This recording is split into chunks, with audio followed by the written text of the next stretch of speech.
Yeah, we're here getting towards the end of the season, obviously, and we know how critical all these games are. But as always, this is a great opportunity for us to continue to improve our football and work on our game, and with the goal in mind of always getting better each week. And so, just want to really just highlight our players and just the work ethic that they displayed, the coachability, the effort.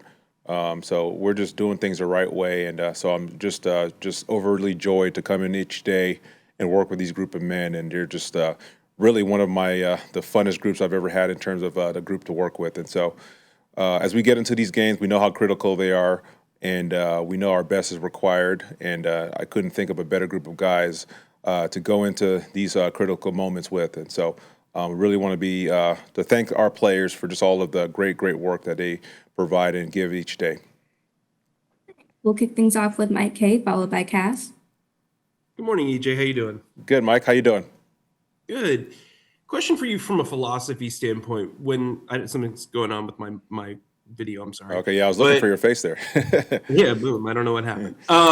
When an opposing offense is really doing a good job of attacking your core concepts, how do you stop yourself from being too reactionary and also still adjusting to their success?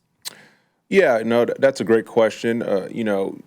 You always have to go into the game in mind that the things that you do best and the things that you feature the most, that's what they're going to be most prepared for. So it's really should never be a surprise that you're getting attacked with the things that you do well and the things you put on tape more often than not.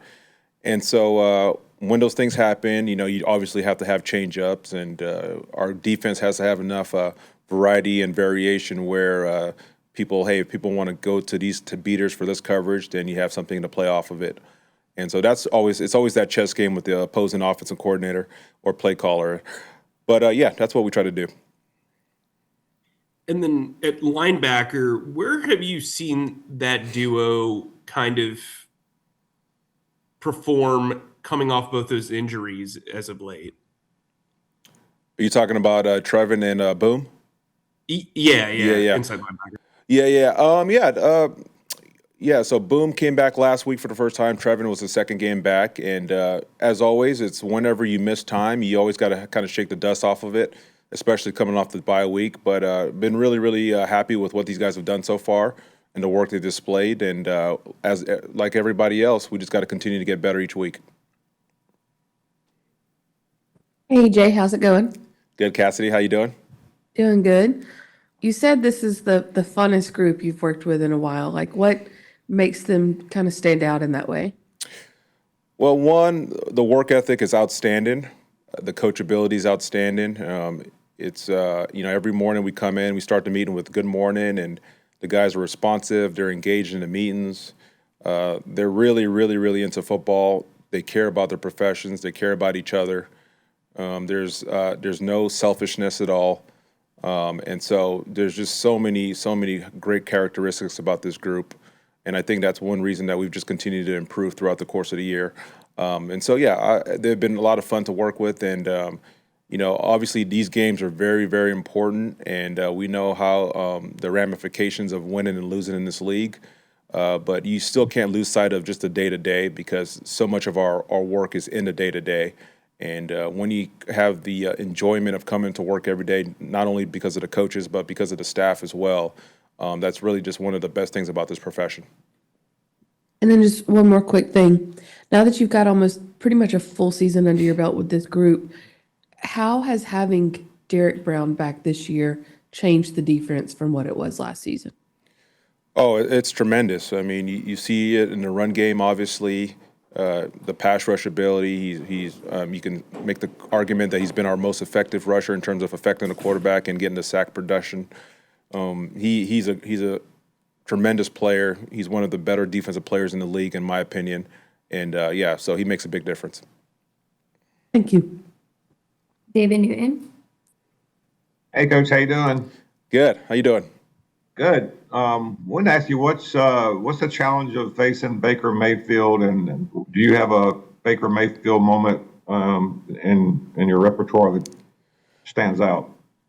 Yeah, well, the challenge is he's one of the great competitors in this league for certain, and so he's going to fight. He's going to will. He's going to his teammates are going to follow him because of just the competitive nature that he displays.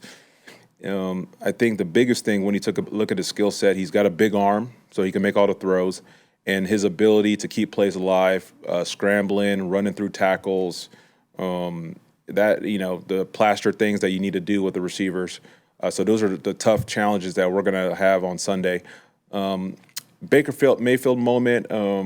I kind of feel like when I was in Denver in 2023, and excuse me, 2022, and we played them on Christmas Day. He was at the Rams at the time. We played him on Christmas Day down in L.A. And he was filling in for Matthew Stafford, who was injured, and he had a tremendous game against us. And I think that almost springboarded him to what he did in Tampa these last couple of years. And so, not a fond memory. So I feel like it's time for us to hopefully we could get on the other side of that against Baker. And Dave referred to the secondary as totally disjointed in the second half this past week. What did you see happening there? Well, that's a strong statement. I would say that, there's some areas that we could have been more connected in the second half. We were playing a really, really good game up to those last two series. Some of those things I can certainly do a better job at in terms of coaching. And in some of these areas, we know we can execute better as players. And so, it's one of those things you can be off just a little bit here or there, and it can make a big difference, especially in those critical moments. Appreciate it. Have a good Christmas if we don't see you before then. Okay, same to you. Joe Person, followed by Darren Gant. EJ, we've talked to a lot of players over the last few days, and Dave, just about how difficult it is on your guys when a quarterback goes into a slide.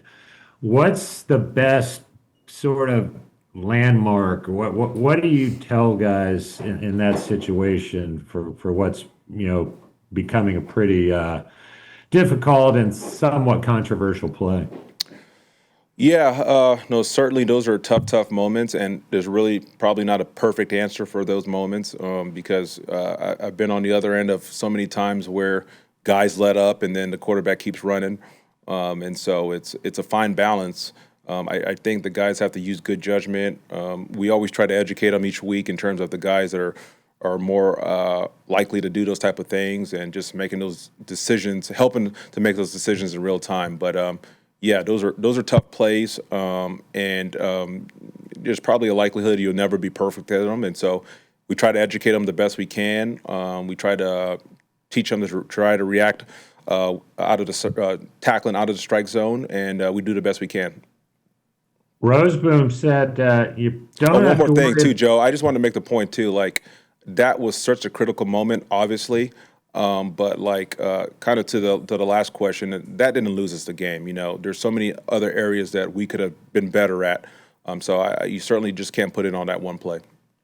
I was going to just follow up. Roseboom said you don't necessarily have to worry about Baker sliding so much. Has that been your experience, that he'd rather just try to lower his shoulder? Oh yeah, no, he certainly will. That's his experience. But again, all of these quarterbacks, and I almost feel like the league is trending this way that this might be a way to try to steal some extra yards with these free penalties. And so we've got to be smart in terms of how we approach these quarterbacks. Darren. Yeah, AJ, I was just going to ask, Nick Scott this year, he's played a lot of football for you. Has there been anything different about him in your eyes this season from years past?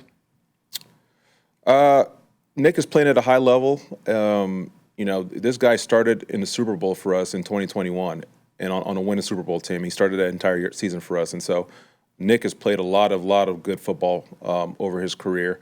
And, he's had some moments that obviously he'd like to have back, but what he's grown into, the leadership, the command. I mean, he's really our best communicator in the back end. His tackling has been outstanding. He's made plays on the ball. I've been just so pleased with not only the play on the field, but what he's brought to the defense from a leadership standpoint. We have time for a couple more. We'll go with Scott Fowler. Hi, Coach. How are you? Good. How you doing? Good. I have a couple. One is following up to what Joe, we were talking about the slide. But J.J. Jansen, for instance, said this week that he just thought that play should be outlawed, that quarterbacks should not be allowed to slide in that way because it also puts them in harm's way. Um, what's your opinion on that? Do you think the QB slide should be outlawed?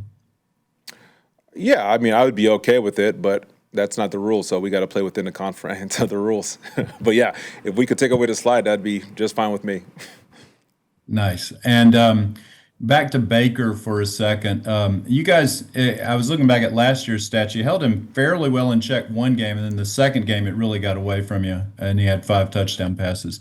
What were the difference in those two? And, just if you could speak a little bit to his challenges a little more.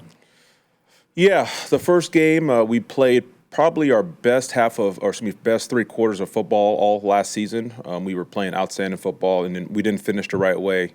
Obviously the fourth quarter we gave up 16 points, I believe, and we gave up obviously the winning score in overtime. So didn't finish the right way, but we played really, really quality football. I think the big thing was the pressure that we were able to get on Baker and force him into some mistakes, and we're able to get some rush production. And then the second game, I think the big thing was that they had us off balance, the run game, which we did not do a good job of, which allowed them to kind of dictate the terms of the game. We weren't able to get pressure on them. And so, as you can see, the common theme is that, to affect this quarterback, we're going to have to get him off the spot. We're going to have to get some pressure on him.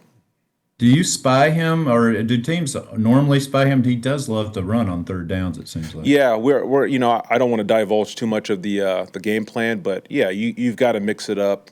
Pressures, coverage, spies, all sorts of different things. Because I do think, just like a lot of these great quarterbacks, if you give him just one look, he's gonna take that apart.